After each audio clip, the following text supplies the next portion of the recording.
Good morning, everyone. This is Bruce Webb. I'm in Northern California. And nearby to me is my friend Steve Abbott. We're both looking at a great morning. As you can see over my shoulder, the sun has come up. Unfortunately, we have some traffic here. Bear with me.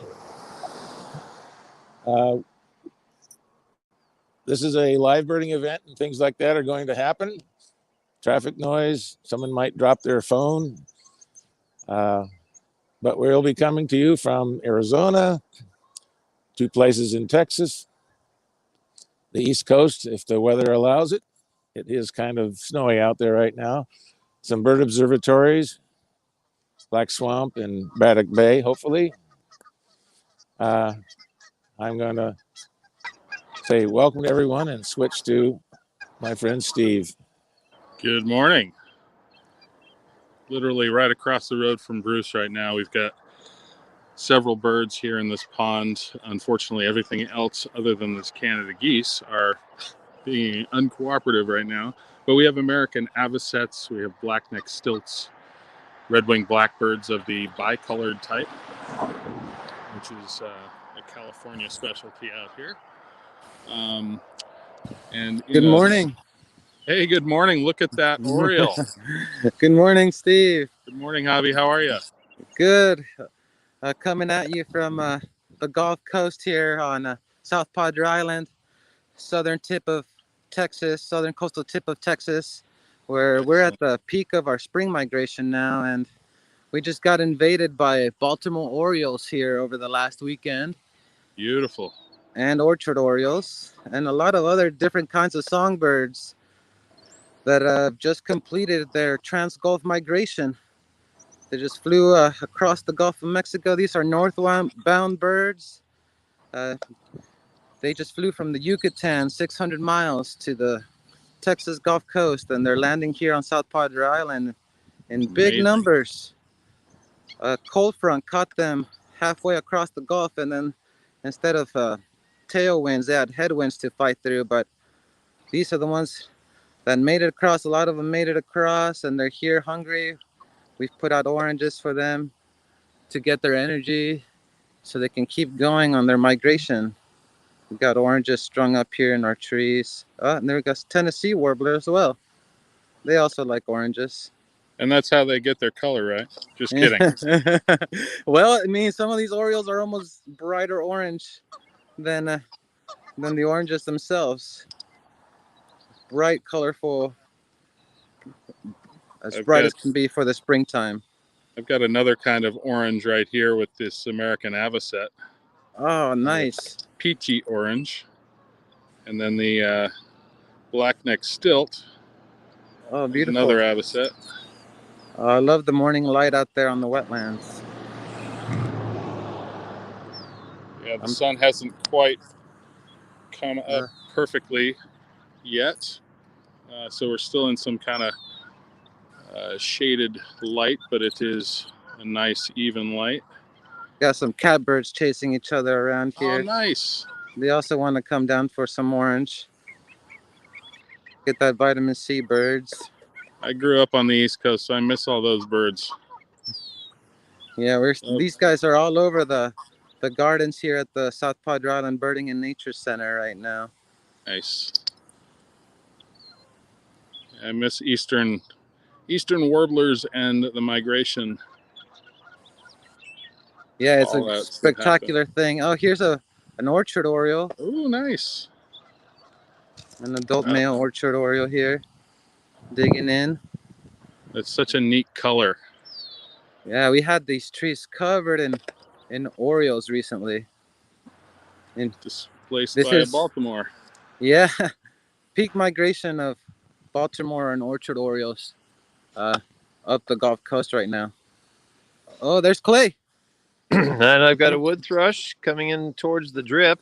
So, Steve, you well remember wood thrushes calling in the evenings in the woods of New England. I totally missed that sound from moving from Connecticut down to Texas. Oops, where'd he go? He went behind the log. But I've got... Came in for a drink. Yeah. Yep. So... there we got two different kinds of orioles there. Male orchard oriole here. Oops, come on, focus. There we go. And if I go up to the other orange, another Nashville Warbler.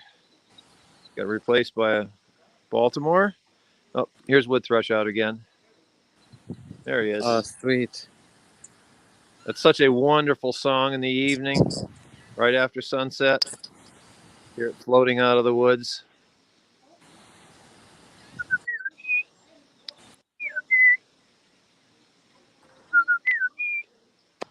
There we go. And So this back is, in. yeah, I remember wood thrush hanging out behind my childhood home. Yep, in absolutely. the evenings. Such a beautiful song. I've got a little something that's a little more gruesome over here right now, but this is something that you read about in books, maybe see some photos of, but don't necessarily run into very often. This is a California vole that's been impaled on the barbed wire fence by a local loggerhead shrike, known as the butcher birds. This is something that is pretty neat, you know, since shrikes don't have the big talons that birds of prey have to hold their items of prey. They will use things like thorns on cacti, or in this case, barbed wire fence, to hold the prey still while it tries to consume it. So this was kind of a neat little natural history lesson for us as we ran across this. So thought we'd share that with you.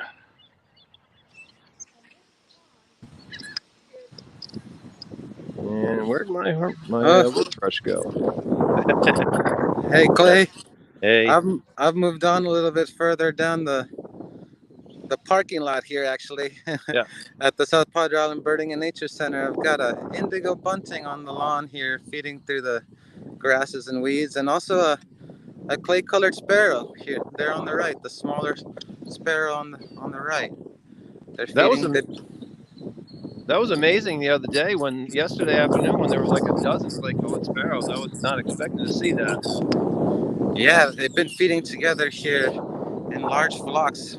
Big fallout of indigo buntings and clay-colored sparrows over the weekend, like we haven't seen in a long time. And we had lark sparrow yesterday when we did the big sit, which was pretty amazing given we're not in a desert area. Yeah, it's fun. I love to see all the sparrows, different kind of sparrows here this time of year. Hey, Jason, good morning.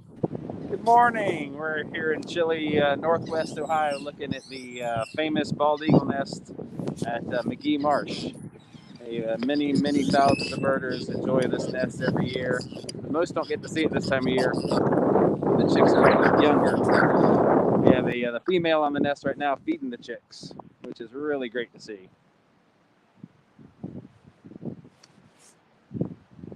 The male just brought in a nice large. Mark, did you get to see what kind of fish that was? Okay, we didn't get to identify the fish in flight, but we did get to see the male bring it in, and he stayed for a few minutes, and now she is portioning out the food to the hungry mouths. Ryan Asher, what do you have over at BSBO headquarters? Hey, good morning, everybody. We've got our feeders filled this morning, and we have a bunch of different blackbirds coming in. So we've got some grackles here, red-winged blackbirds. There's a small brown-headed cowbird male in the middle there. Oh, wow. A little bit of the snow persisting in the shade back there, I see. Yeah, for sure. Yeah, I was kind of hoping for a dramatic snow on the eagle's nest, but thankfully we didn't get near as much as they predicted.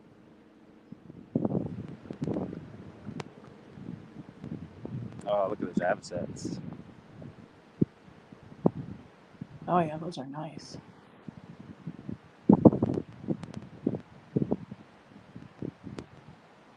A stark contrast between that bald eagle and those avocets. Both gorgeous birds, though. How are things out your way, Steve?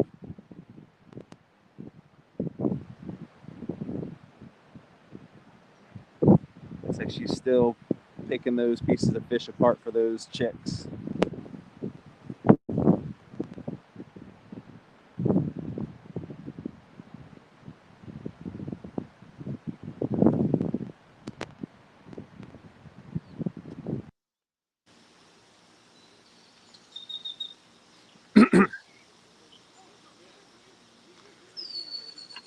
And we're back into Oriole City here. And oops. Had a northern water thrush in a minute ago at the drip. Let's see what this Nashville warbler is going to do. Go over to the other one. I love it. We have avocets and we have Orioles. How much more color can you stand? Oh, look at this. We got a fight going on. Oops. Where'd you go? There you go. Hey. Nashville warbler wants in. Oh my God. It's got a big bird to push off the way first. I got a summer tanager over here up front, Clay. Yeah. Clay and I are at the South Padre Island Birding and Nature Center here in the southern coastal tip of Texas. And we've got oranges strung up all around the garden and parking lot. Yeah, how many oranges did you guys cut up this morning? I've been putting out close to 100 oranges a day. I think we put out about 50 oranges this morning. We got donations from a lot of the community here. That's awesome. We knew that the birds were going to arrive in big number, and we knew that they were going to be hungry, so we put out an alert seeking donations. Yep. And a lot of the people came and dropped off oranges and birdseed, and the birds are really appreciating it. Oh, there he goes. Ooh. All right, so I've got off on the side a beautiful Magnolia Warbler who's heading this way. Let me see if I can pick him up. Let's see here. Come on, baby.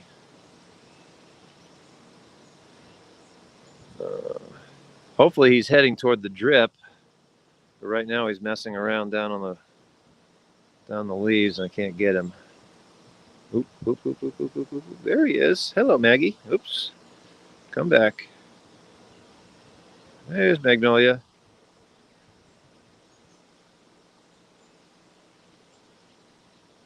Following the warblers with the spotting scope is challenging, to say the least. There we go. Oh, nice. Very nice. And so for anybody that has never been to South Padre Island, it's a very well-developed community, but it has little bitty woodlots here and there. And when the warblers and the Orioles show up, they really don't have a lot of different habitats to choose from. And if they sit out in the middle of the salt marsh, they're going to get picked off by a peregrine or a merlin or something like that. So that's why the place like South Padre Island Nature Center is so valuable, because it's an oasis. The birds can get down into the bushes, chill out, catch a drink, catch some food, and hopefully not be caught by a predator. Maybe orchard oriole male that's molting in. You can see his color on his back coming in. And let's see, where else we got? A couple red-winged blackbirds catching a drink. Oops, there we go. Oops, and gone. Birds can be kind of nervous here depending on what they're seeing for potential prey predator species coming in. Let's see, where's Catbird? There's Catbird. Hello, Catbird. Ooh, look at that roseate spoonbill. That looks like it's got to be Houston or High Island, Texas, right, Richard? Yeah, there we go. That's the Smith Oak Sanctuary at High Island, Texas, managed by Houston Audubon Society. What a wonderful place that is. And Richard is shooting from the top of their aerial boardwalk that Houston Audubon built last year and couldn't show off due to COVID, but now we did a big sit there the other day, and it was fantastic. We had a wonderful time. I named it Warbler Vision because we had the warblers going by literally at eye level through the treetops, which was just tremendous. Oh, come on here, wood thrush. Stay put, stay put, stay put, stay put, stay put. Oh, darn, he didn't stay put. No, there he is. Let's see. There he is. Hi, wood thrush. Eole. Okay. Okay, we're in the show. Looks like We're La in the Jolla. show. Hello. Welcome, La Jolla, California. I love that place. I was just there last, month and a half ago for the bird festival. Can you hear me? I can hear you. Oh, okay. Well, we're sitting here watching the cormorants leave their spot. You can see the long stream of them heading south. We're on the point right here where we have some surf birds and 2 oyster catchers. We're trying to get into our scope. Can you get the scope? Black oyster catchers, of course. Black oyster catchers. Well, no, we need the scope, right? So our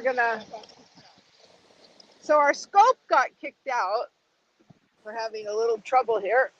Okay. I was gonna try to go down closer without the scope. Well, that could get a little tricky too. Right, I guess we were a little disorganized. Behind the western gull are the surfbird flock. I don't know if we can get any closer. I can hear the sea lions yelling. Right, here we go. Some sea lions, some fishermen. With the COVID, we've been inundated with fishermen, I guess, entertaining themselves, which has disrupted our birds a little bit. Ooh, So there's one of my the favorite flock birds of, in the world, Kentucky Warbler. and here's our 2 oyster catchers. There you go. Very clear, because our scope stands offline with his scope, Okay. so we can't really get in. He has him on the scope, but he's not on. Can't get connected. Apparently not. Anyhow, we do have a seals and the sea lions. Earlier you missed the 2 oyster catchers came in and mated, copulated for us, which is kind of rare. Birders are always voyeurs. I know.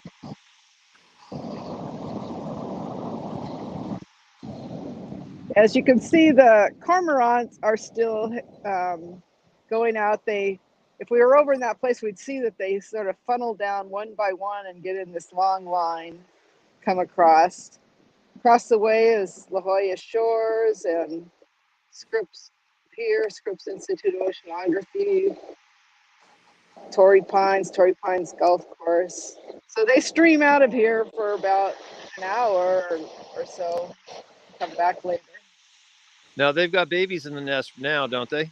Yeah, that's where we'll probably, the babies in the nest will be over there. So when we're done here, we'll head over there and let you know, and we can look at the nests because they're very active.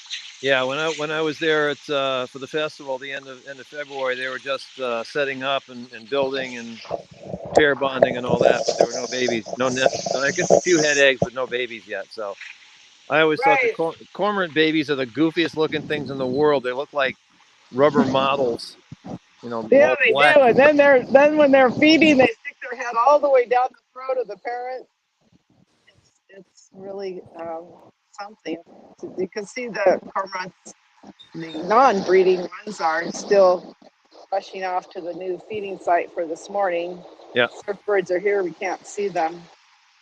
But just tell us when you want us to walk over. I think we'll get a really good view of the cormorant nest because it's very close. Yeah, go for it. Okay. See you in a while. Okay.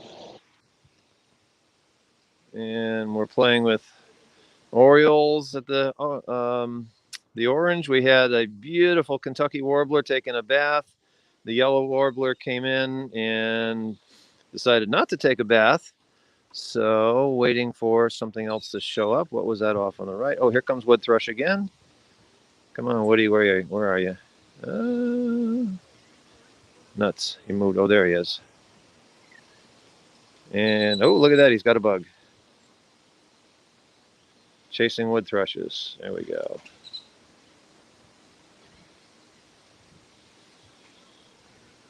So yesterday afternoon on the big sits, we had wood thrush, Swainson's thrush, and gray cheek thrush. Ooh, look at that. Nesting. I got a green heron here on a nest. Cool. They nest in our mangroves here along the boardwalk every spring and summer, and it's always great to see them. And the male builds the nest.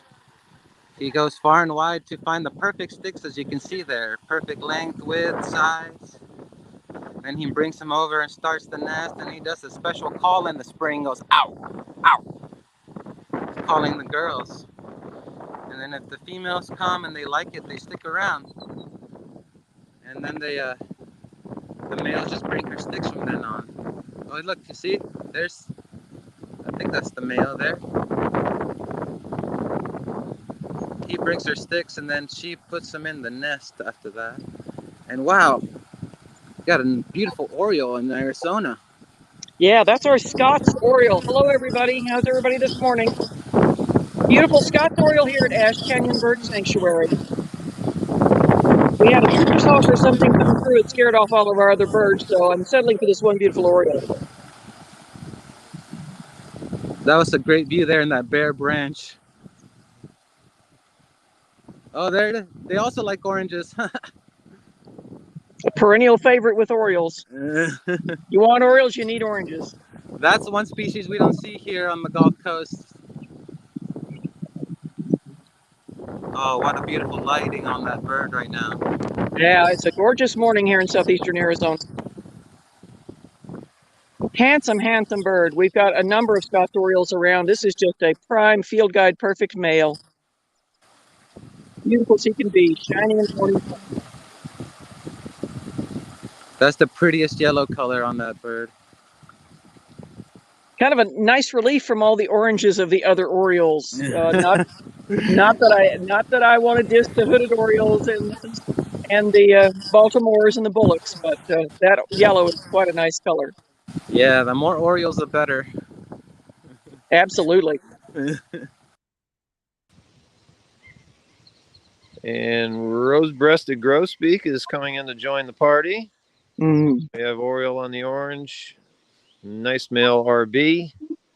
And they make a squeak noise. And then the other day at the big set, Richard Gibbons mentioned that you call that the sneaker squeak, because it sounds like the sneaker sound on they make on when they're playing basketball, which I thought was very cool. And what do we have here? Bathing. It was a bathing Nashville. Okay, here's our. Whoops, come in you. There we go. There's our grosbeak.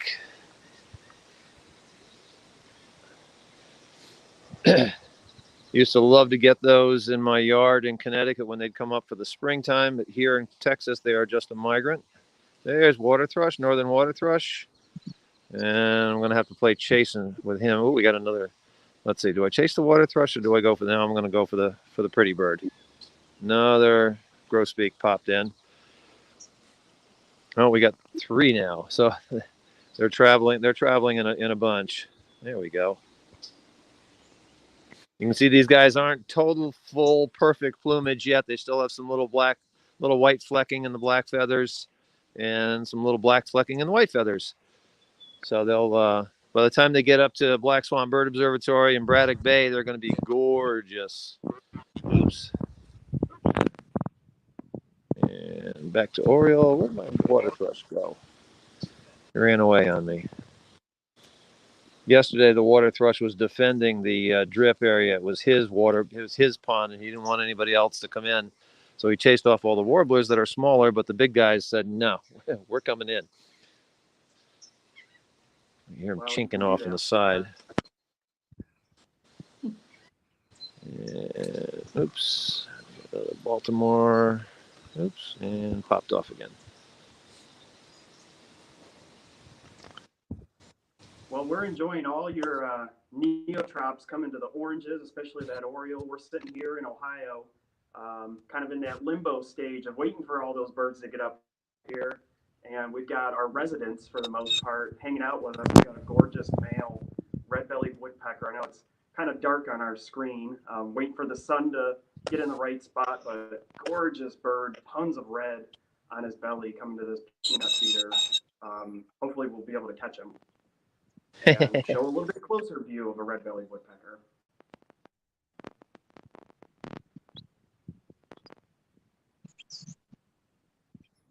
Oh, look at all those sparrows. Got a bunch of little chipping sparrows feeding in the millet and sunflower. But I'm going to pan over and see if I can catch a male leisurely bunting. Oh, there he is. He's getting upstaged by the white-winged dove. Just to add a little blue to the color palette this morning.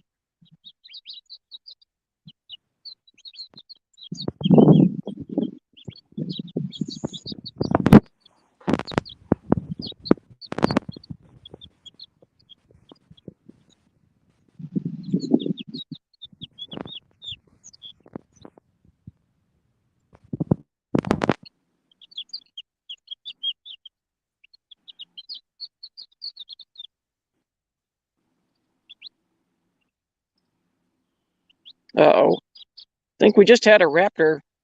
We did have a greyhawk just sound off. We have a cardinal. Where'd all the guys go? They're vanishing.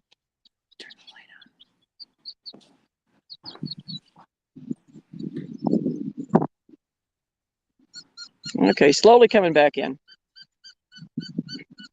Lots of white-winged doves. Pigs with wings. We don't begrudge them, though, because they're so beautiful. That iridescent sheen off the neck is so lovely.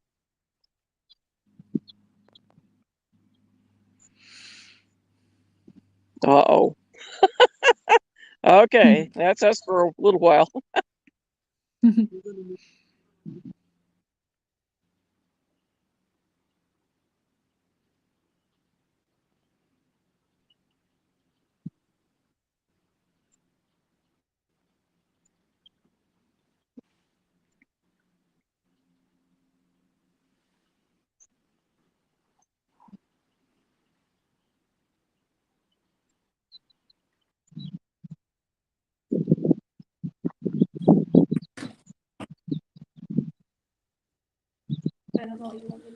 Hey, Sherry. Hey there, how's everybody? Oh, I see a squirrel. What you got in the bag? Well, it's like Christmas every day here. We don't know until we open it up. Emily's going to show us.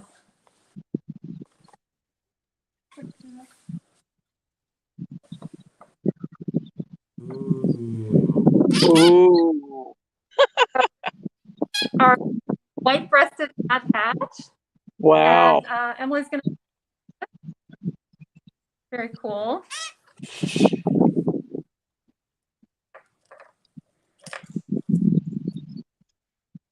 Robert, was I this can a almost good year feel for those little claws. The nuthatches aren't too bad. The icterus you have to watch out for with their claws. And the So our nuthatches are mostly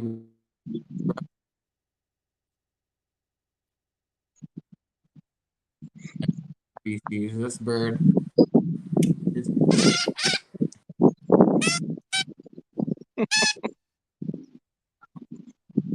you hear a lot of different sounds that more hear when out birding when you're banding these strange distress noises. we get a total view of them, don't we? Totally different. Oh, when do you ever get that? Go to the left a little bit. Yeah.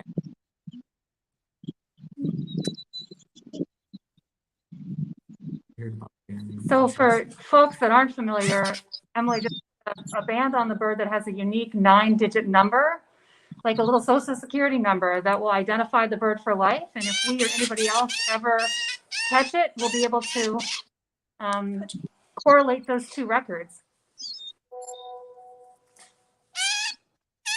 And she's taking some measurements of the foot and or the leg and the wing. Trying to age the bird right now by looking for patterns of replaced feathers. And then she'll figure out the sex of the bird as well.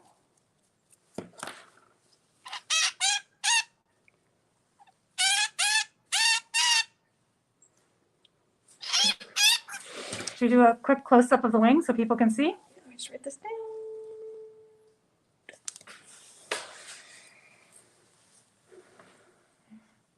So did you see any replaced feathers, or did they all look the same?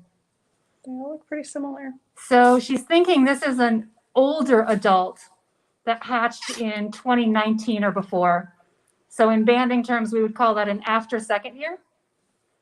And then I assume you called that one a male because of the nice shiny black cap. Beautiful.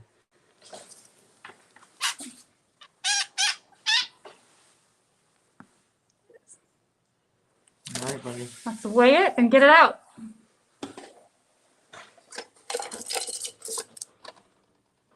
So nuthatch isn't the most common bird for us to get in the station, as it doesn't migrate through particularly high numbers, and it's not often at the lower level for our nuts. So that's always a fun one when it comes into the station.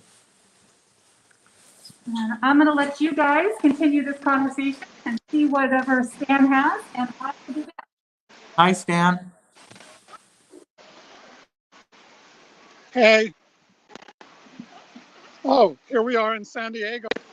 And as you see, we're at a place where we have Brandt's cormorant's nest. They're only a few feet away from us. Here's an adult. You can see the blue patch occasionally. You can also see that Brandt's cormorant's chicks are completely voracious. They will never stop doing that pecking behavior till they sleep. In fact, it's all that the parents can do to feed 3 or 4 chicks at once. Eventually the chicks will get so pushy that the parents will just leave the nest entirely.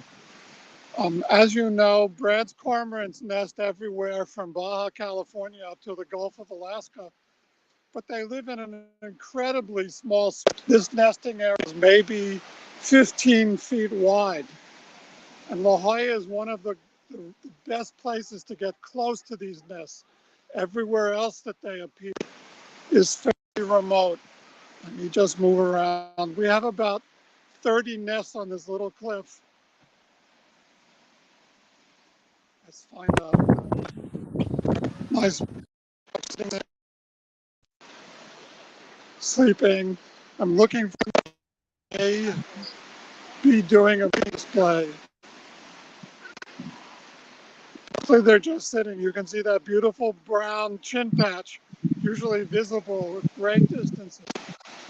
La Jolla is a great place for photographers to come to film Brandt's cormorants and pelicans on nests and flying close by. Morning in the dark, there were probably 100 to 800.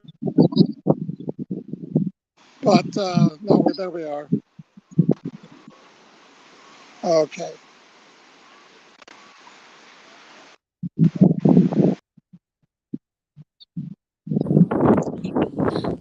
Hey, Sherry, got a least bittern here in the cattails.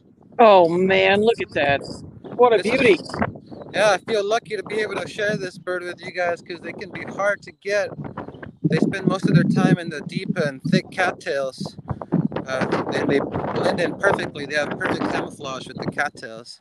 And they nest here along our boardwalk. And there it goes. Just flew right away. I can see it going and disappeared in the cattails now. Lucky find, Hobby. Yes, I think they're going to be nesting here like every summer. We see them through the summer and the spring. We're here along our wetlands. Thick cattails all along here. There's soras. I hear sora. I hear common gallinules in here. There's least terns flying above us. Here's the boardwalk. And there's the birding center there, and a huge bald eagle nest at Black Swamp.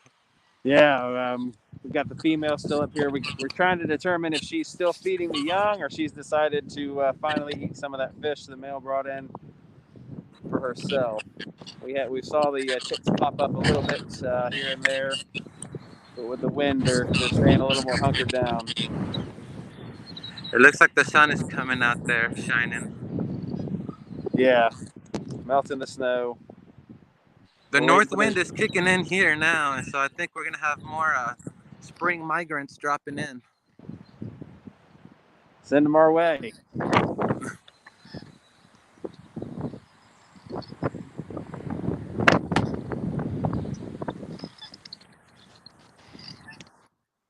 I'm on the other side of the nature center from Javi. He's over on the boardwalks.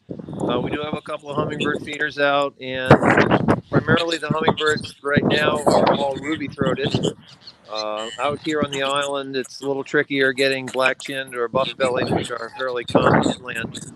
But of course, 5 minutes ago, there were like 7 rubies just beating each other up over the feeder. So let's see if they come back. But these are, again, trans-Gulf migrants. These little guys fly entirely across the Gulf of Mexico to hit the Texas coast.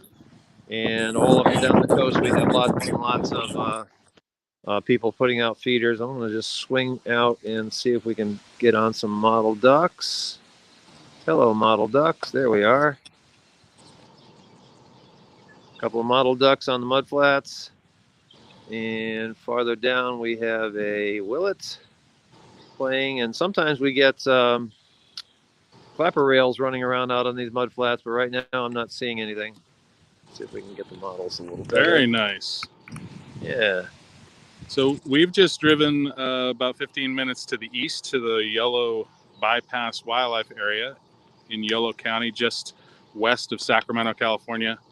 And we've got this great colony of cliff swallows building nests and being all cute in their swallow ways. This is a very popular birding spot here in the Central Valley. Great for waterfowl in the wintertime.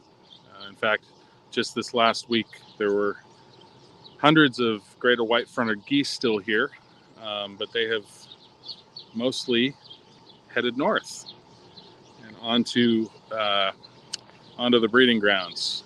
It's kind of a transitional time for us here. So we get a lot of nesting activity like this, and we have a lot of birds that spent the winter here heading north. Ooh, what do we have in the banding studio? So now we have a black-capped chickadee, and I have to say this is almost all we're catching today. Robert, what are the chickadees doing? The chickadees have erupted, and now they're returning. So, mostly based off of winter and fall food sources, these birds can make cyclical pushes southward. So the banding station's really only been running for 5 days, and we've already almost caught 300 of these guys, which is just an extraordinary number. You can pretty much distinguish it, other than vocally, from the Carolina chickadee by its white hockey stick-shaped marking on the wing. We haven't caught any Carolinas, but that would be amazing. It would totally be amazing. We're so out of range for Carolina. But yeah, we've it's been a black-capped chickadee month, really, with them just moving in small flocks, usually east to west along the lakeshore. Just one flock after the other. Yep. You can stand in one stationary point and count over 1,000 birds in just a relatively short amount of time. There's a nice look at your chickadee. You guys saw us banding the white-breasted nuthatch. That was the only non-chickadee we've caught today. Captured today. So it's really just these guys stealing the show. It's a chickadee palooza. It is. We say it's chickadee delightful. Hey, Ryan. We've got a bird here too. Oh, I want to see it. What? So to match the black-capped chickadee that Andrea is dealing with, we've got a nice male house finch. Nice, gorgeous red on him. A little bit bigger than a black cap. And we're going to band him, as Andrea explained earlier, give him his nice serial-coded band. So now he goes from just being a house finch to an individual house finch that will always have the number ending in 31. Perfect. So this is a male house finch. We can see from all the red We checked him out a little bit, and we can actually see some molt limits in his greater coverts, where he has retained younger feathers and feathers he replaced, making him a second-year bird. So this is a bird that was born last year, and he actually has a little bit of retained stuff in the crown, but he's got lots of little flecks on those red feathers as well. So we're also going to get his wing cords. This is a male house finch, SY, second year. And he has a wing cord of 78. 78. And I'm going to check for any fat on this bird.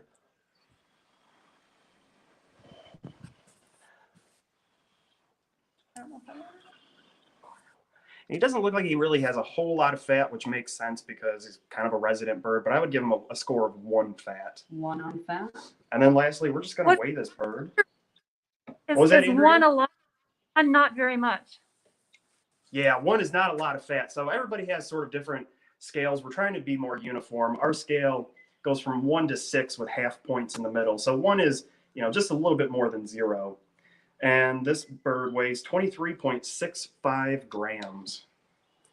So you can put one of them in an envelope and mail him for 1 stamp.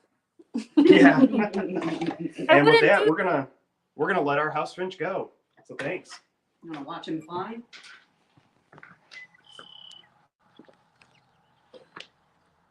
That's awesome.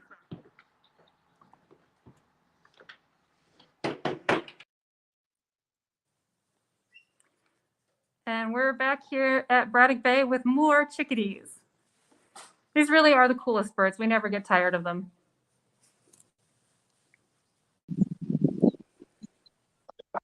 Hey, Sherry. Ooh, Hey there. Whoops. Well, got to get him in focus first. We got a little pine siskin. The pine siskins have had a lot of trouble this winter with salmonellosis around the west. Our pine siskins here, we've had a few little sick birds, but mostly our predators, our roadrunner and our Cooper's hawk, tend to take care of that. So it's sort of self-limiting. A lot of other finches around as well. We've got house finches feeding on the oranges. Lovely little lady there. Gentleman over there. Our house finches are a little bit redder here in the southwest than they are in the east. We get a lot of compliments on our house finches. They are beautiful. Do you ever get the orange morph? Well, the orange colored ones or the yellow colored ones? Well, we do, but not all that often. Not as often as they're seen in California or in Hawaii. And it probably has to do with our birds being overall healthier. I suspect if you did a survey, you'd probably find that the majority of the orange house finches in Arizona are in urban environments where they may not have the full range of nutrition that they need to make those beautiful colors, since that red color is dependent on the bird taking in the carotenoid pigments from plants. That red color comes from plants. So if they don't get a really good diet, they're not going to be as red. They may be shades of orange or yellow. But if they're less healthy, they're going to be the males will be having more of a tendency to be yellow or orange. Our males are very, very healthy here, so we don't see very many orange ones.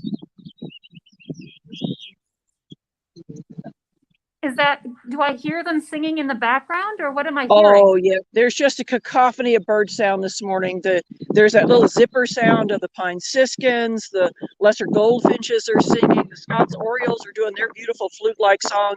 It's quite a morning for birdsong here in southeastern Arizona. There's our little female house finch again. She's beautiful, too. Got a little lesser goldfinch trying to come in for some orange, too. She may be thinking about going down to the peanut butter doe. That's one of the favorites of the birds that visit Ash Canyon Bird Sanctuary. They love the peanut butter doe. She's thinking about something. Off she goes. Are your pine siskins migratory, or do you have them year-round? Well, interestingly enough, we do have very large numbers of pine siskins in the winter, most winters.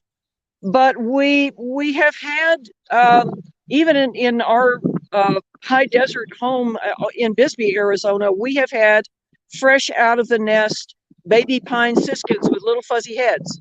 So they do breed locally, but apparently in fairly small numbers and mostly up in the mountains. That's awesome. I don't know if I've ever seen a lesser goldfinch in person. So this, maybe camera lifer for me. Robert, have you seen him out? Camera lifer, I like it. Enough to go west for them. They're a nice bird. Here's our friends at the Hawk Watch. These guys are just across the bay from us. Oh, What it's like when you're not in this cozy little cave. Hey, Daena and David, what are you seeing? A lot of snowflakes right now, as you can see. Actually, it is clearing up a little bit as far as the visibility goes, but the snow is still flying. We're out here at the Hawk Watch at Braddock Bay, Lake Ontario. Figured we'd show you what we have seen on the tally board so far. We're just about mid-season here, and we've got, we're just over 25,000 raptors for our count, mostly turkey vultures, but broadwings had started coming by. We can pan over here a little bit. There's David, our counter. Hey, everyone. Not the best day to be out counting hawks, but this is spring in Rochester. Andrea, as you are very familiar with. There was a harrier hunting the marsh, but it's really difficult to get a scope on them and keep them in the view. But here's a view of Braddock Bay, the marsh out ahead. Can't really make out Lake Ontario today, but that's it off in the distance through the snow clouds. Haven't seen any chickadees while we've been here right now, but I'm sure they're hunkering down. Hearing a few swamp sparrow maybe, and red-winged blackbirds. It's hardy birds to be out here right now.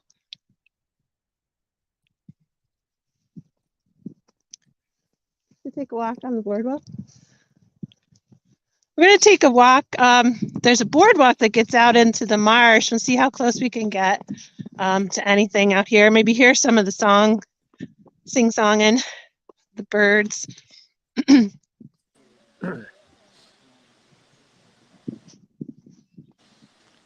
Okay, back to Texas a second. So for those of you that don't know, I have a very direct personal connection with both Braddock Bay Raptor Research and Braddock Bay Bird Observatory, because before I moved to Texas, long before I was even with Swarovski Optik, I started a hawk banding project in Rochester called the Rochester Hawk Banding Project. And then it became morphed into Braddock Bay Braddock Bay Raptor Research. And when we were in a little trailer staying on the Kaiser property to go do the hawk banding, I would put up nets to catch house sparrows, and caught a couple of very interesting migrants. And Elizabeth Brooks came up and said, "Ooh, this is a really great place to band warblers and songbirds." So she started banding there, and that eventually became what is now known as Braddock Bay Bird Observatory. So awesome people, awesome place, just really great memories, watching that, and great memories of trying to catch hawks in the snow in Rochester in April. So you never know.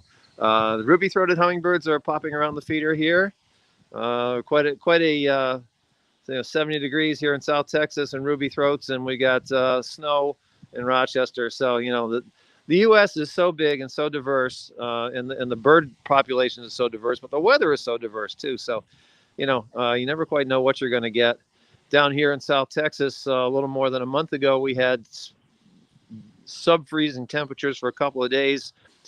Killed a lot of the trees. If I pan up and go out to the trees in the background here, they're all leafless, and normally they'd be covered in leaves. So there's a lot of mangroves and things down here that got badly affected. We're going to see what happens with those. Let's come back to the hummers. Ooh, listen to that. I hear the marsh wrens calling.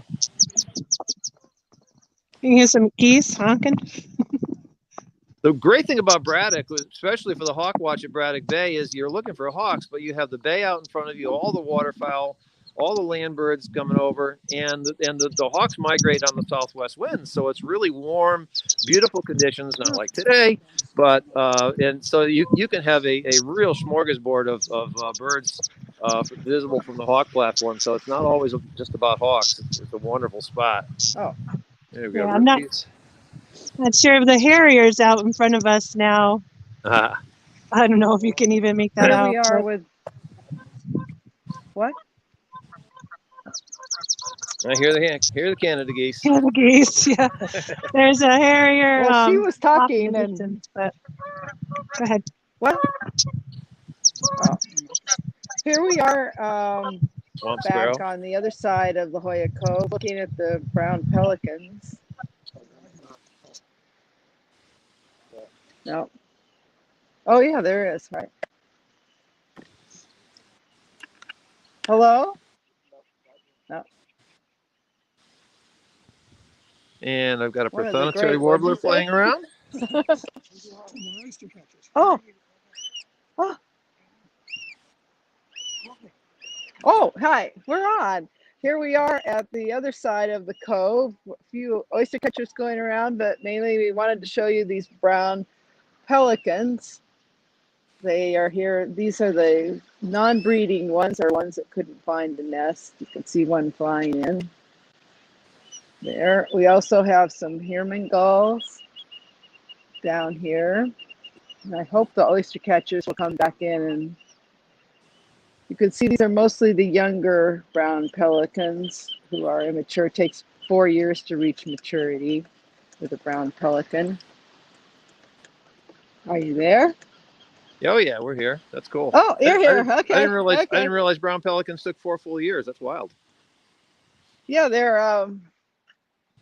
So we're going to try to get just juxtaposition shots here of pelicans and hummingbirds. So you're going from big to little. Here we go. Now the boys are okay, back. from big to little. Okay, There we we can't go. get Stan's scope going, but to get a closer view. Well, the rubies are being feisty right now, which is what they do. There we go. Okay, well, as you can see, the Herman gull, immature one that stayed back from going with a group to breed. Here, they're here all year long, the little ones. And where do they go to breed, Stan? 90% of Herman's gulls breed in Isla de la Rosa, Gulf of California. And there's about 15 other small breeding places throughout the Gulf of California and Baja California. And then there are 5 pairs that breed up near San Francisco,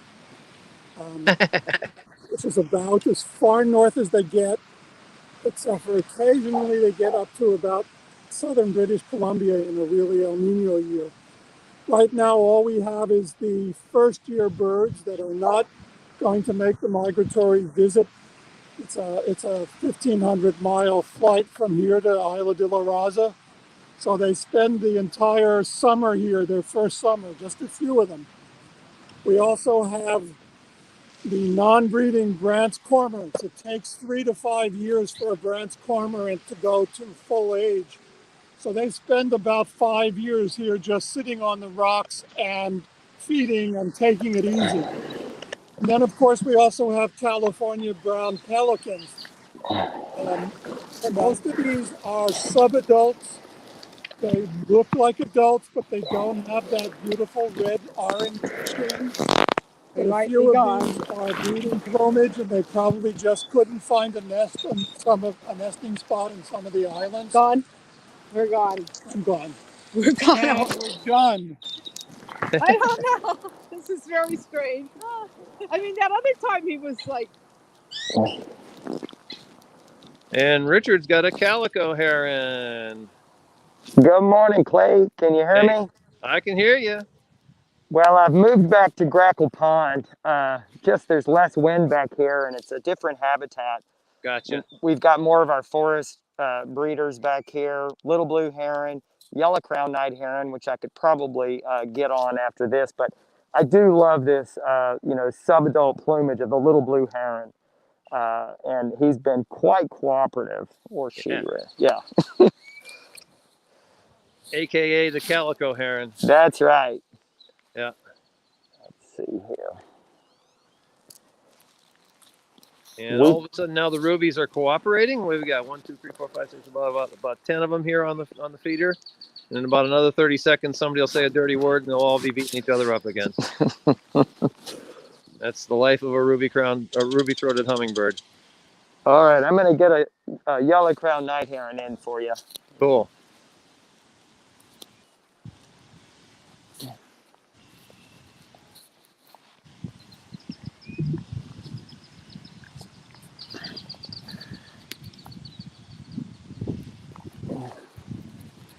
All right, while Richard is repositioning, we're going to see the rubies. What we did yesterday from here, we did the Great Texas Birding Classic Big Sit, which we sat within a 50-foot circle and counted as many bird species as we could see, and we did not get any other species but ruby throat. We were trying hard for a black chin or even watch for a stray rufous hummingbird coming through. Oh, look at that. Sherry, you're killing me with woody woodpecker. Yeah. Oh, These so rascally nice. acorn woodpeckers, boy, they are voracious consumers of the peanut butter dough that we offer There you here go. at the sanctuary. Noisy little birds.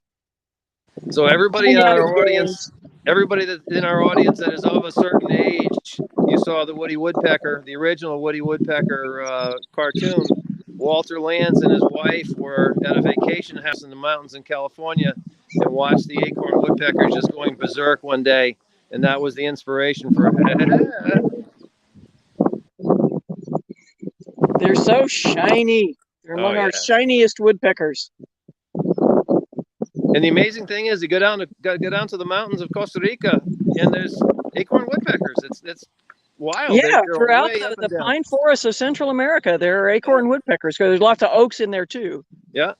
Go to off Segre they Mountain go. Lodge, one of my favorite places, and they come into the feeders. It's awesome.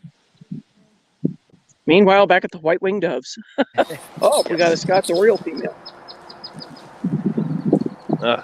Hello there, lady.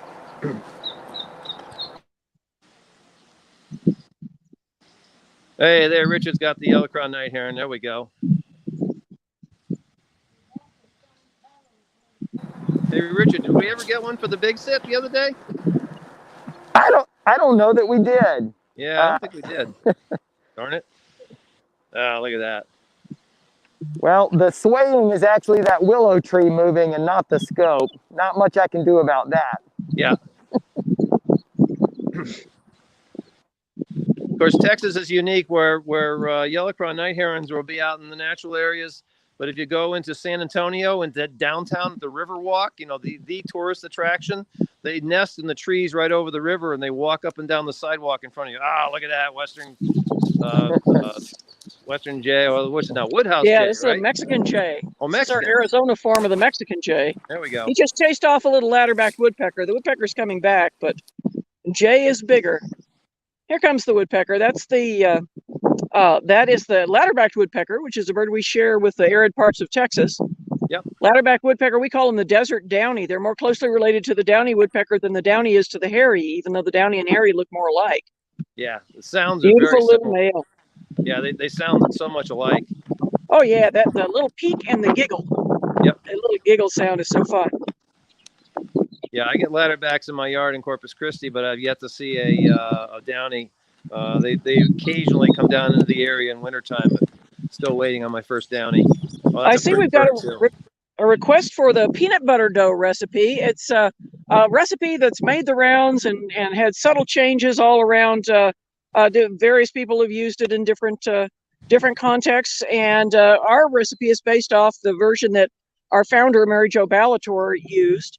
And it's pretty simple. It's about a 1-to-1 ratio of peanut butter, which can be chunky or plain smooth, and lard, basically rendered suet. So it's not real suet. It's not smelly like suet.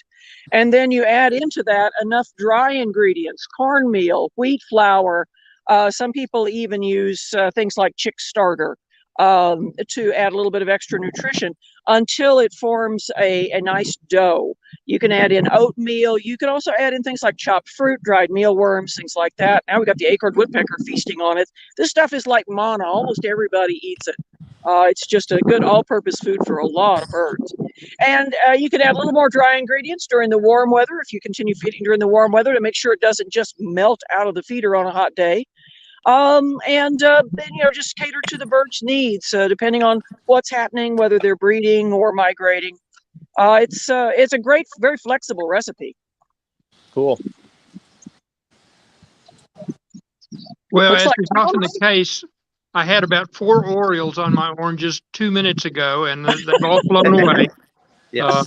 I've been having trouble getting all the broadcasts set up, and once I got it set up, now there are no birds there. So, but they'll be back. We had 3 species of Orioles. Had struck and hooded Oriole all there.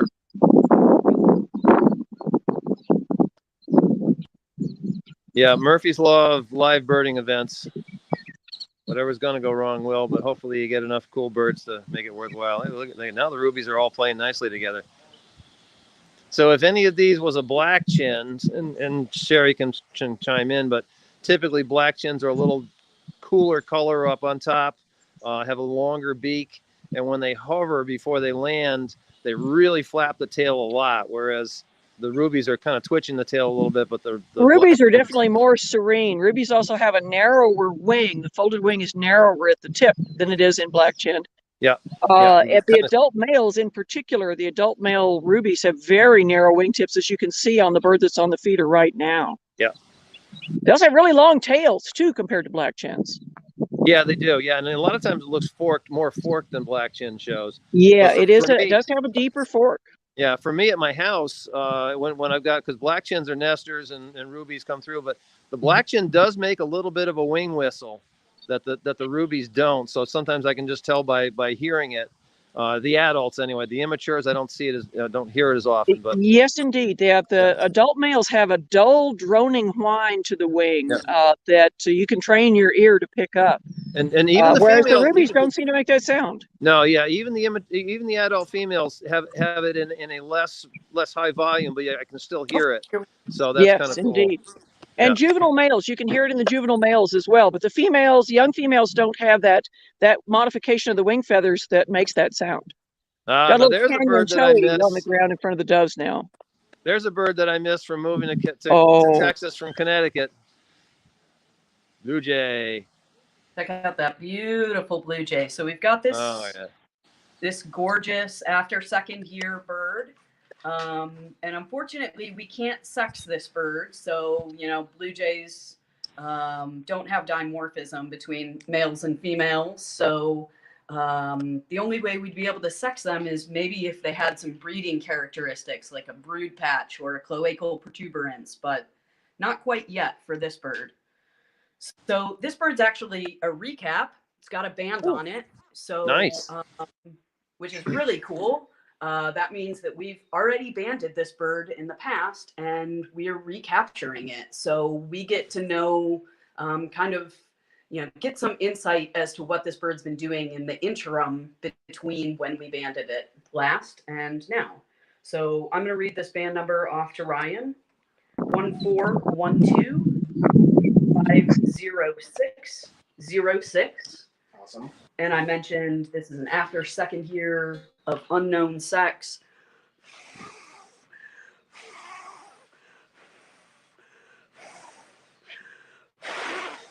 Bird's got just a little bit of fat, and the fact that it isn't in breeding condition yet leads me to believe that this is probably a migrant bird, not yet found a territory, might be moving northward up into Canada. Not going to breed around these parts. So is that one of your bands or not? Do you know? Yeah, this should be one of our bands based on that number, I think. Okay. 130 so in other words, you might have caught it earlier in the year then. Yeah, and actually we haven't been doing a lot of banding, so it's going to be interesting to know when that bird was banded. Especially when I used to do the hawks, it was always a great deal to get a banded bird in because almost certainly it came from somewhere else. Although at Braddock, we did have a few birds that we had banded there at Braddock come back a couple of years later. But so what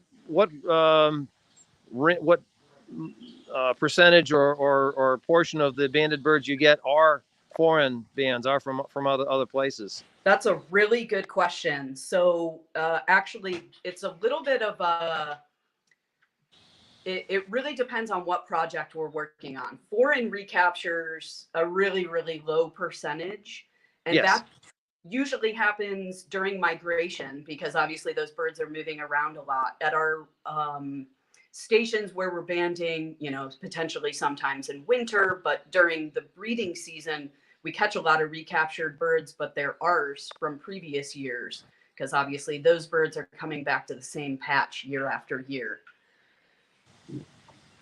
Any real spectacular foreign bands, foreign recaps? Oh yeah, we've had one of our best recaptures or most interesting recaptures was gray-cheeked thrush that was banded in the country of Colombia, and they had been banding and studying gray-cheeked thrushes for years and never had any of their birds recovered until we recovered one, recaptured one at our Navarre Marsh banding station during spring migration in, I think, 2015 or maybe 2014. That is so that was a really superb one. So I'm gonna let this one go. We actually have a second blue jay, so we can see if that bird's any difference. Has any difference than this one? Maybe different age or.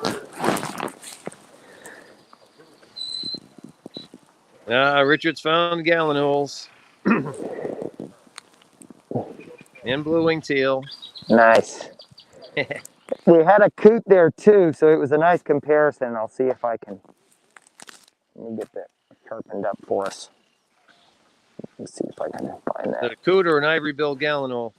It's either that or a pale-billed crake. You know, it depends on where you are, what you want to call it. Nice. They're side by side with a little blue-winged teal drake poking its head in, filtering through all that duckweed. Apropos. There we go. Got named that for a reason, right? That's right. That's a nice look. All right. Well, my hummingbirds have deserted me again. I think I'm gonna see what else I got. I got a great egret we can play with over here. Comes the hen in with him.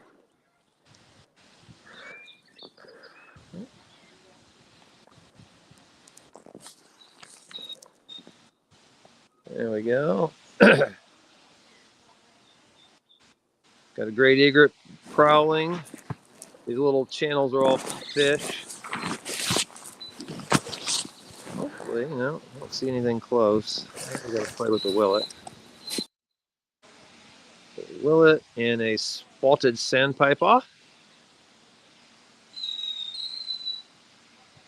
see if we can zoom in on Spotty.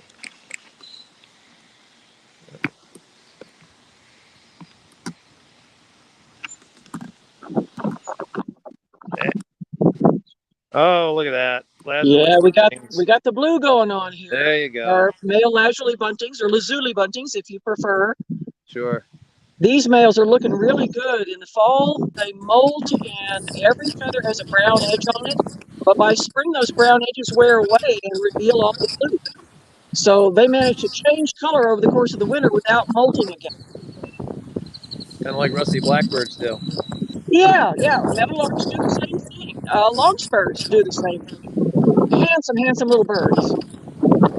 Beautiful tones of blue and red here with the summer tanager. Oh my, wow. He just jumped down. He's trying to get to these oranges again. Wow, I love those last light buntings.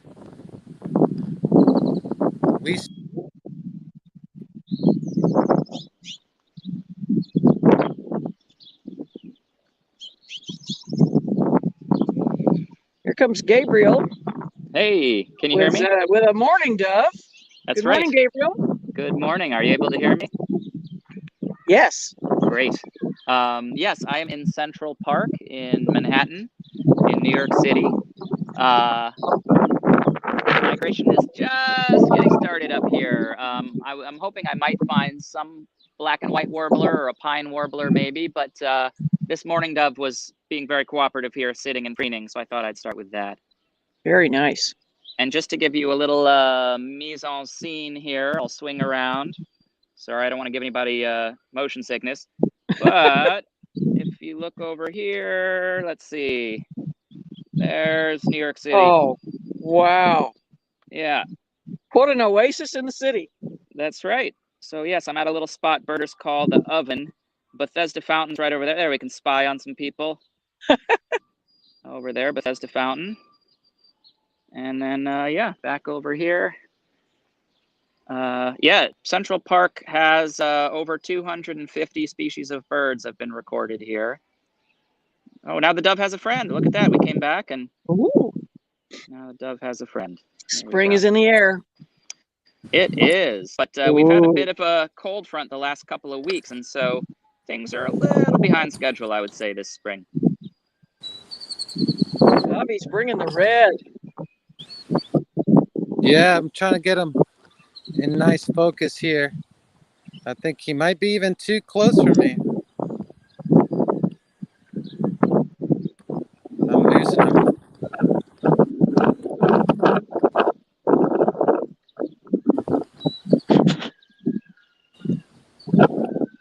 Little female ladderback woodpecker back at the peanut butter dough.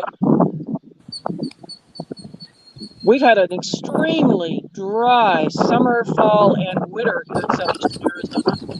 So our birds are extra hungry. There's just not nearly enough wild food to support them all. But we're doing our best to create a little oasis for them where they can find dependable food and water. It's going to be a tough year, though. This little female, she may already have eggs in the nest. Breeding begins very early for a lot of our resident desert birds here in southeastern Arizona.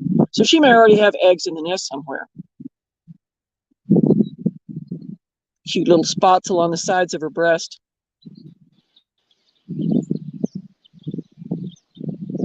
Right behind this log, there's a white-throated sparrow. Here it comes. Ooh, nice. Yeah, it's a sharp-looking one. They've been singing all over the place. The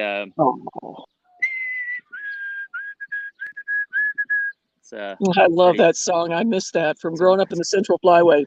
Yeah, it's a wonderful sound, and they'll sing all winter too, which is nice. They actually, it landed on a stick that wasn't quite stable. They'll overwinter here, so we've had white-throated sparrows all winter, and they're going to be headed out soon. There's a lot here right now, but in a couple of weeks, they'll mostly have thinned out. They nest in spruce fir forest, which is a habitat that occurs just a little north of here in the Catskills or New England. So they'll be moving a little further north pretty soon. Nice. I think I lost that bird.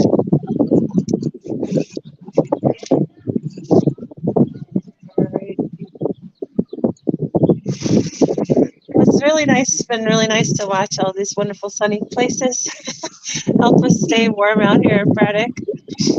I'm shivering on your behalf. I'm actually standing under the Hawkwatch platform, trying to keep my phone dry. There's I know, because it's still snowing, but you know, it's still kind of a neat place to be, even when it's doing this kind of crazy weather. There was a great blue that came and sat on top of a pine tree next to us, but the hare are still out there hunting, which is amazing. So, you know, we have such an incredible spot for hawk migration. We're not going to see migration on a day like today, but some of the birds that are hunkered down nearby are going to take advantage of the little rest stop area to fuel up before they go. So the harrier definitely taking advantage. I'm really surprised it's flying in the snow, but you know, they got to do what they got to do to survive these long journeys. So we'll be looking forward to when the weather breaks, and usually that's going to send a backlog of raptors our way, following the lakeshore and coming up from our south. So sometimes these weather patterns, you know, they give us a day off from counting, and they actually benefit us and give us some really big flights afterwards. So it can be really exciting in between the weather storms, as raptors don't fly in this kind of precipitation or rain. So they're going to wait till it clears, get some good thermals, good tailwinds, Yeah, we always used to call it recharging. You know, Yeah. give it perfect weather for Rochester for hawk flights was 3 days on and 2 days off. You know, 2 days of crappy weather, let them all build up behind you to the south, and then open the floodgates, let the southwest winds come in, and boom, you got hawks all over the place. Exactly. And then later on in the spring, all the warblers and stuff like that. It was funny because years and years ago, I first went to Cape May, New Jersey back in the early '80s and met Pete Dunn, and Pete was saying to the group that day, watch all these birds that you see because the populations are going to change. We're not going to have this many birds ever again. And he's right, because as wonderful as the migration we had yesterday here in Texas, or you can get at Black Swan Bird Observatory, they really can't hold a candle to what we used to see in the 70s and the 80s at Rochester and in the woodlots, at Braddock Bay and Island Cottage Woods and stuff like that. So we definitely need to make sure that we're taking care of these areas that we have, so the birds can have a spot to stop in, get some food, get some shelter. There's a little clay-colored sparrow coming into the water right here. Why am I getting so? Oops, nuts. What I just Good morning. Good morning from a chilly day in Minnesota. Hey, Minnesota. At Hawk Ridge Bird Observatory. We don't have any snow, so we can take that on Braddock Bay and Black Swamp. But yeah, we are here at the spring hawk count for Hawk Ridge Bird Observatory, which is done annually from roughly March the 1st till the end of May. It's a daily count, weather permitting. And so far today, our stars of the show have been Bohemian waxwings. There's been more than 220 or so passing overhead. They are also winning in the largest count of birds for the season, with about 25% of the bird population that we've seen come through so far this spring. The raptors are pretty slow to get started, but Frank Nicoletti and Eric Brunke are here, and we're watching. We just had a northern harrier go through a couple of minutes ago. There's been a few early turkey vultures off and running, one early bald eagle, and I had a common loon fly over just as I was walking in this morning. So, and for those of you that don't know, Frank Nicoletti is pretty much the gold standard when it comes to being able to find and identify a hawk, no matter what the distance, no matter what the conditions. And again, tying together strings back in 1985, he was in Rochester, New York, counting the hawks. I was in Rochester, New York, banding the hawks. And Betsy Brooks came up and started banding little birds. So we've got a whole bunch of commonalities intersecting here, which is totally cool. And it's great to see Frank still doing what he does better than anybody else ever has, which is be the hawk guy. Oh, look at a little yellow warbler coming in, taking a bath here.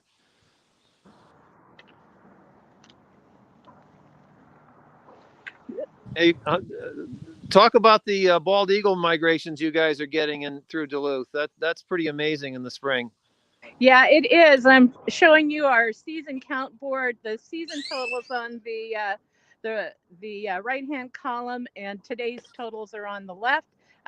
So far this season, there's been 3,596 bald eagles, plus 2 more makes for 3,598 bald eagles. That is a bird that we see a lot of, especially early in the season. We will see them continuing through all the way through the end of May, because we see some of the southern population take off from their, as they've already fledged from their nests, head north for a little more fish and a little cooler weather.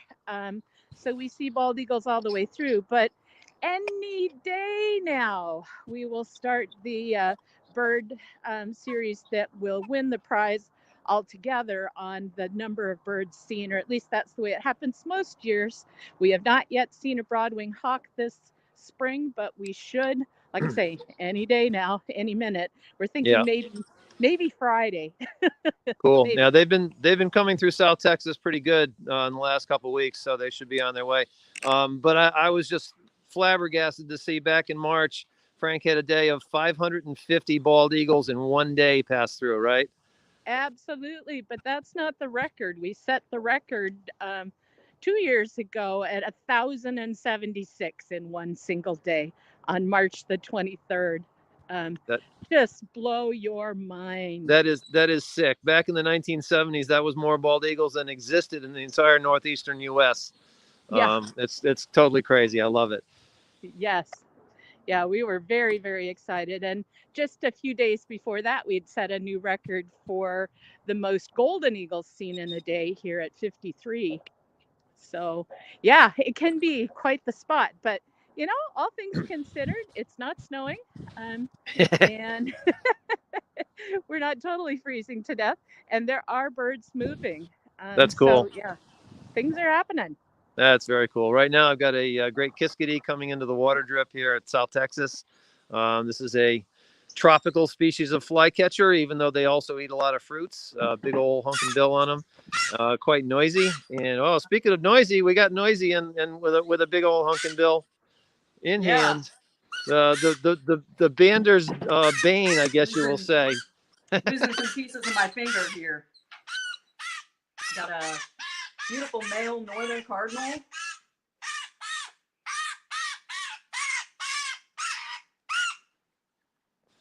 Check to see if this bird has any retained plumage, see if we can age it at all. I'm just going to call this male and after hatching here.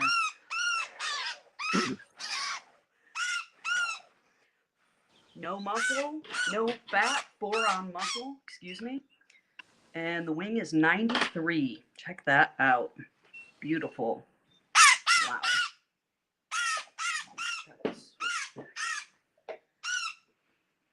And maybe the only thing that's going to bite harder than that cardinal is what I've got showing up on the other screen here. I got a nice male rose-breasted grosbeak coming. Which would you least rather be bitten by, cardinal or grosbeak? I personally think cardinals bite harder. I would agree. 457 on this bird's weight, and I think what it is, grosbeaks have a bigger bill, and I think that impact gets more spread out, whereas on cardinals, oh, it is so concentrated. I think cardinals are a little more aggressive too, aren't they? They are. They seem to be, at least. They seem to have a bit of an attitude. We're in Ohio. This is our state bird. It's the state bird of many states here in the Midwest. So nice beauty here to watch him take off if he's done biting me.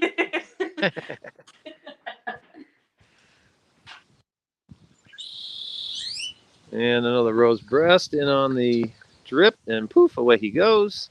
And of course, I got nobody up. Now we got another Oriole.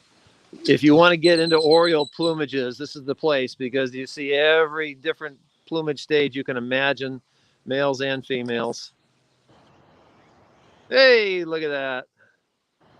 California's tightly protected endemic, or highly prized endemic, the yellow-billed magpie. Yeah, this has been like trying to wrangle cats this morning. These guys are very active this morning. But yeah, and they're always camera shy. Exactly. They're just awful that way. Oh, there it goes. I'll try again. Now, legend has it that the California birders line up at the California-Oregon state line to make sure that no yellow-billed magpies ever stray out of California into a different state. Is that true? You know what? That was a highly guarded secret, Clay. And you just let the cat out of the bag. Yeah. Very few states have a lock on a single species. I think Texas does it with black-capped vireo, I think. But yeah. And we got one a little further off here.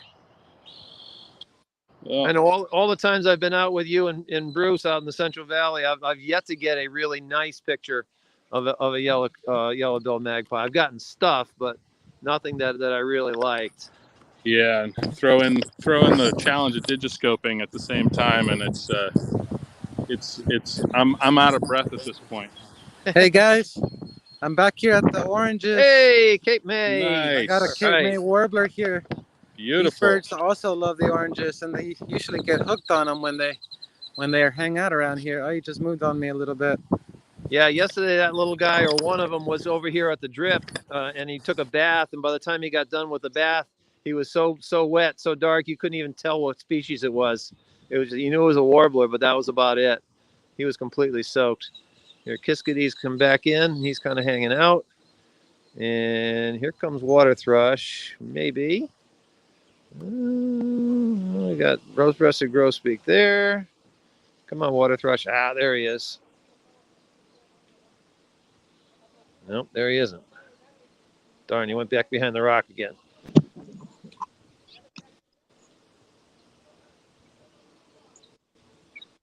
There's northern Back water with our thrush. beautiful male Scott's Oriole. Hey. Add a little more yellow to the show. Yep.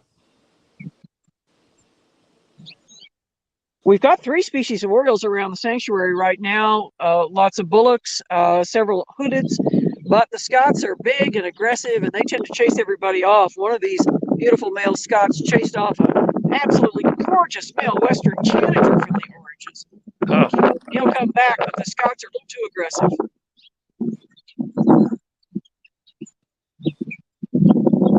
But then they bring you to the forefront. Oh, have a little weather blowing in here, so I'm starting to feel that chill too. All right.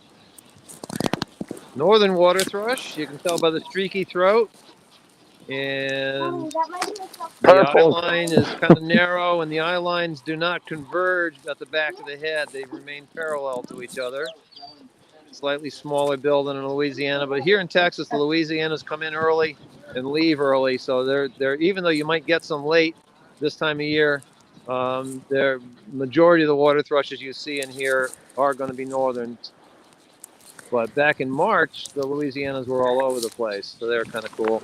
I can remember back in Connecticut, my Louisiana used to come in that bred in the brook behind my yard, behind my house, and they would be in early April. They would be up into Connecticut, which was kind of cool.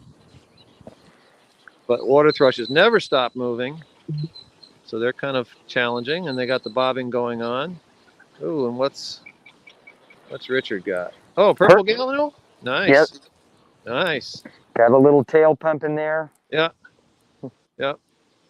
The one big white patch is purple gallinule. The 2 white patches on the butt are common gallinule. That's the way I always. Whoop, there goes wood thrush. Nice. When they come in the spring, they really like this wild rice seed, so they'll walk out there, bending over the vegetation and stripping that rice off the end. Ah, cool. I love how they like to be up in trees. Don't make me laugh. It shakes the scope. Yeah, actually, back in Connecticut years ago, the only purple gallinule I ever saw was 20 feet up in a maple tree, and that was his spot. He was there for like 3 weeks. He'd come back to this tree all the time. Well, he slipped into the veg. There you go.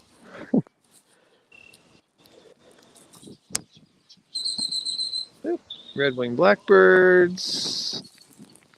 And come on, Nashville, get up for me here.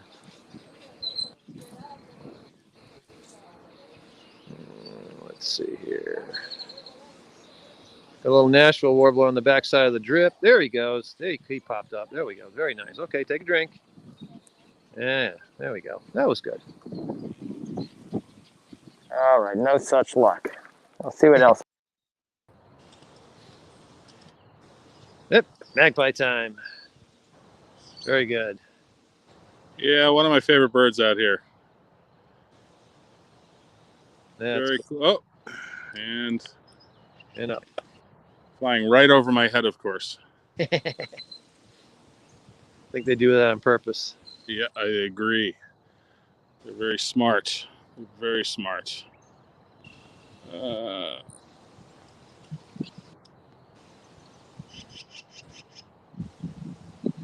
are the jays. There he is. Oh, nice. Got him in the sun. You can see the yellow bill pretty well. Always Very look cool. at these guys as crows in a clown suit. I like the that. Long tail. if you were to flip around, you'd see the nice greens and purples in the iridescent feathers. A little bit smaller than black-billed magpie, and absolutely no range overlap. Well, that's interesting. I didn't realize that. These guys are, yeah, here in the California Central Valley only.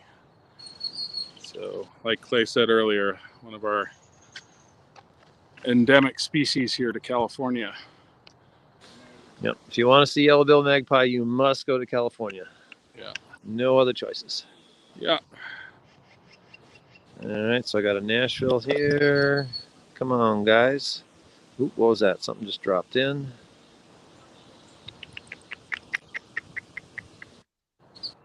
Oh, look at that Scots.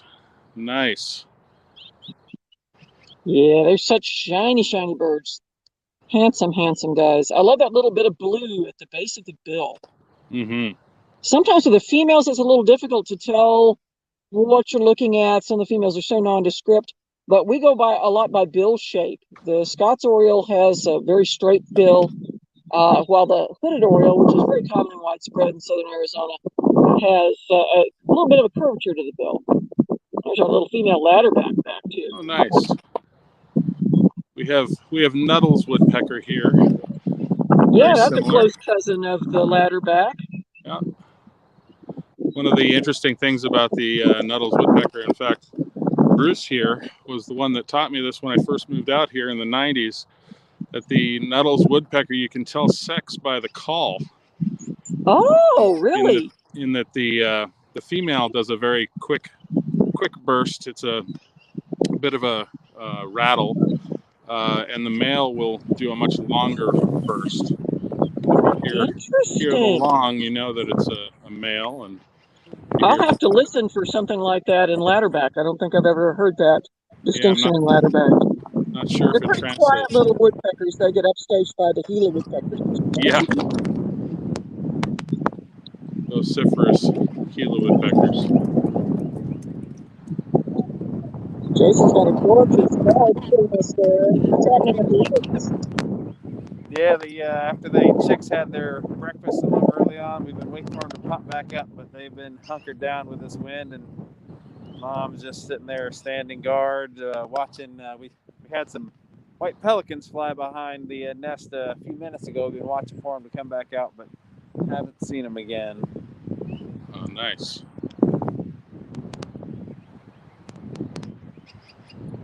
Doesn't get much more American than seeing bald eagle. Yeah, and we always joke that this is possibly the most photographed, or one of the most photographed bald eagle nests in the country, at least for the 10 days around the biggest week in American birding. Oh, right. But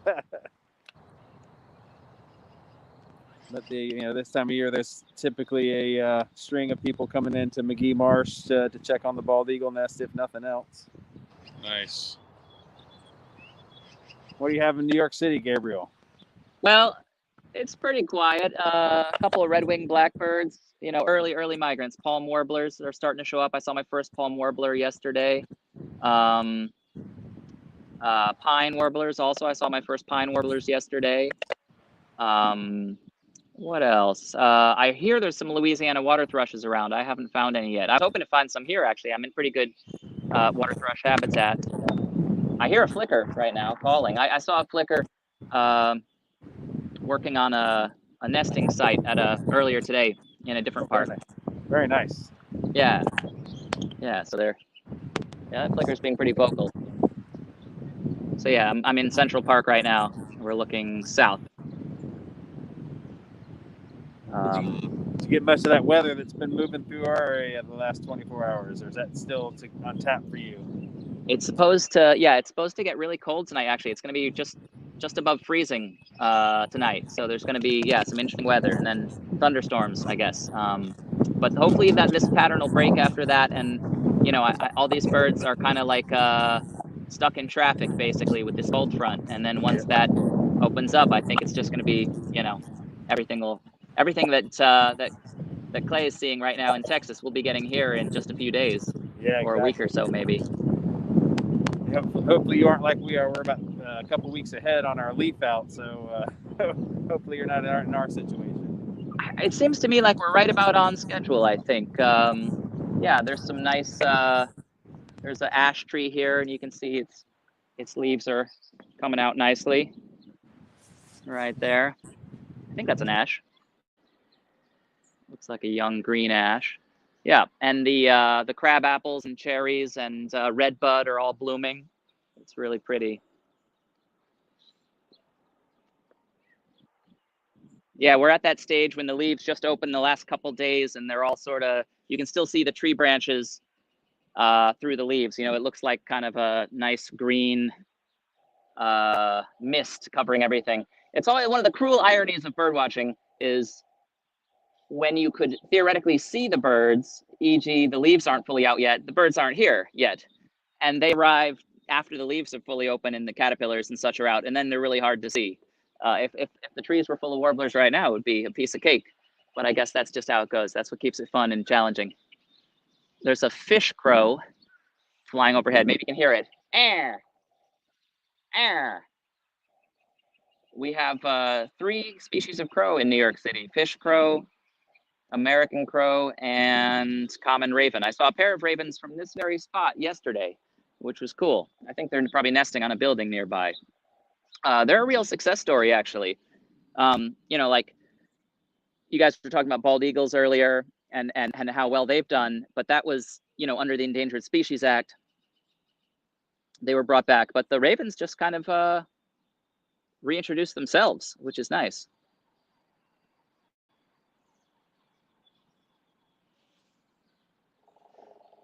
Ah, there's a woodpecker drumming. Sounds like a red belly.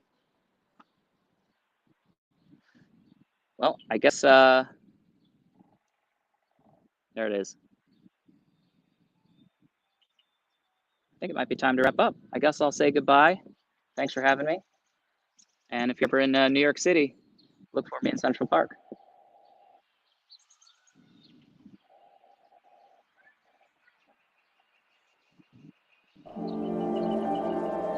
I am a storyteller, and this landscape is my home and my inspiration.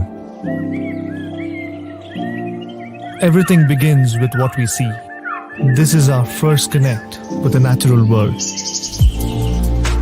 To reignite this connect with our beautiful planet, I seek stories unheard and unseen. Exploring these forests is about knowing where to look and the clarity of vision. In this journey, there are always moments to cherish, to share, and to slow down time. That is incredible. Oh yeah. This is what we live for.